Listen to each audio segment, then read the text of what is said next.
everyone, welcome back to this, How to be a Modern Samurai. We're on part 9 out of 10, so let's keep going, and we're on Samurai Magic. The simple truth is that samurai did engage with samurai magic. Now we have to be careful here because they even though the Christianity did appear in samurai times, most of it was not Christian and most people were not Christian. So this idea of, something being magical and actually it's just part of religion. So we would consider the Lord's Prayer a magical prayer, the cross as a magical talisman. So actually practicing magic is not as strange as people think. It's actually religious magic, if you like. Some of it is dark, some of it is light, but it is there. So what we'll do is go through the different types of magic or how you should really practice magic.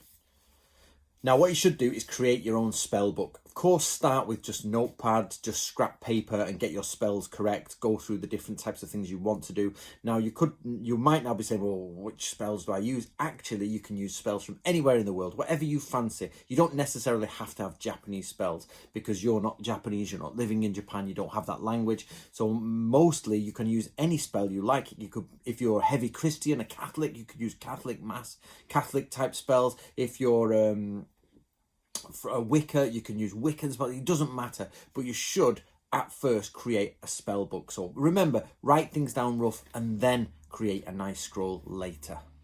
If you don't want to create a scroll, you can actually do it in a Japanese bookbinding way. These are easy to find on the internet, and you can find out how to bind books, so get that. But again, please write it all out first and then make a scroll, or write it out on different pages and then make a Japanese book, because basically you will make a mistake if not. Get it all done perfectly first and then do your spell book or your scroll.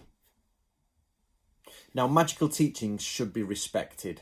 What should happen here is that you should put them in a sacred place, an altar. You should have an altar. You should keep them clean. If you're going to engage in magic, you should clean first. That sometimes involves fasting, obviously washing yourself, which is a very Shinto thing, is to keep yourself very clean. And then you have to approach the spell in the correct manner and keep the spell, going with the correct manner. There's lots of different ways. Now, again, this depends on which types of magic you are using, but overall, make sure you are using magic. Make sure you are clean, the magic is respected, and it's treated with correct caution as you come across and engage with the esoteric subject of magic. So we've got types of magic. So here we have protections for the house, rituals of protection for yourself, rituals of protection for various situations, personal talismans, and warding off evil spirits. So they're the different types of magic you're going to be dealing with in samurai ways. Now again, you can do any style you like. Get divine protection. So you have to pick a god, goddess, protector for yourself. They can be polytheistic, you can have many of them, but you have to pick one. Get the statue, get the idea up there, pray to that god, respect that god. Have your magic based inside that god. So for example, if it's Christ, then have statues of Christ, the cross, have the Lord's Prayer, that type of thing. Or again, you could go right out there and have Japanese stuff like Hachimon or Marashiten, and you could choose those ones. Anything you like, it's up to you. The great thing about samurai is they could pick and choose because they were polytheistic. They could say, well, this one, it's the same as the Romans were. They could say, we'll have that one and we'll take a bit of that and we'll take this. And you go towards the god you want for that situation. Practice the ritual of Kuji kiri. Practice the ritual of that. So basically, Kuji kiri is the protection grid, the 9 strokes. Rin, Hyo, To, Sha, Kai, Jin, Retsu, Zai, Zen, Aun. And you come back. You've put your protection out there and done that. So give it a go. Have a go.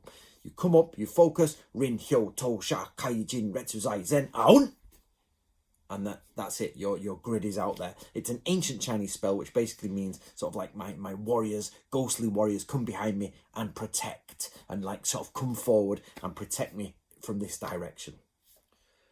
The next step is to perform Juji, the ritual of Juji.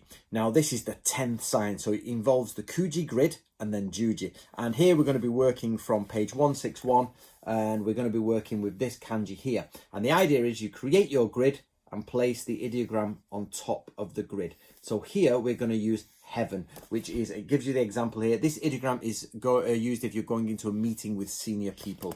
There are, of course, different ideograms with different things. So for example here, the king is used if you think you're going into battle or, you know, conflict, or there's a thief nearby. So let's do it with heaven 10, because we might be going into a meeting with, you know, very high level people. So rin hyo to sha kai jin retuzai zen, and then close it, then close it down. Okay, so that's how it would do. You've got to give that the definition going into it. So rin hyo to sha kai jin retuzai zen. There's lots of, the ending can be different depending on the type of Kuji you're doing. You get people who do clicks like that. You get people who blow. You get different types of ending for Kuji and Juji. Create a personal talisman. So create a personal talisman. Here I've given you a talisman to use. Now this is the different ones you can see here. Let me just check. This one on the end is for the top of your body, and over to the right on the lower part of the body. So basically what this means is you write this talisman out and you cut it into strips, or you can photocopy it from the book. Cut it into strips, and you have one at the top, one at the bottom, one in the middle. Some people swallow the paper, some people keep the paper with them, some people just patch it on the inside. But the point is no matter what system you are from, you should have personal protection, a talisman of personal protection. Some people go as far as tattoos, and there's lots of different ways, but you have one to protect your house or protect you.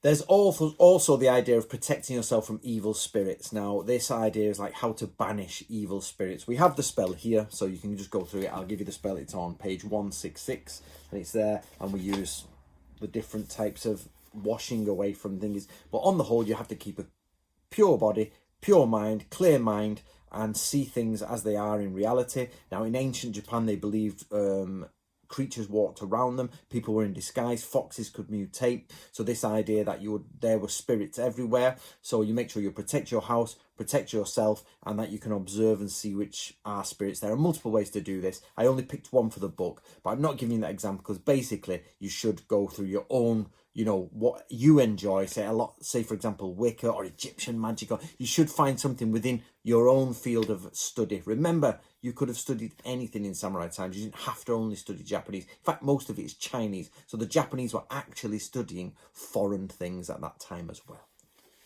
Okay, let's go through. it. So, action points. Study samurai magic and make your own spell books, secret scrolls from your findings. Treat magical practices with reverence and respect. Gain knowledge of magical protection. Secure the protection of deities honoured by the samurai, or of course your own deities.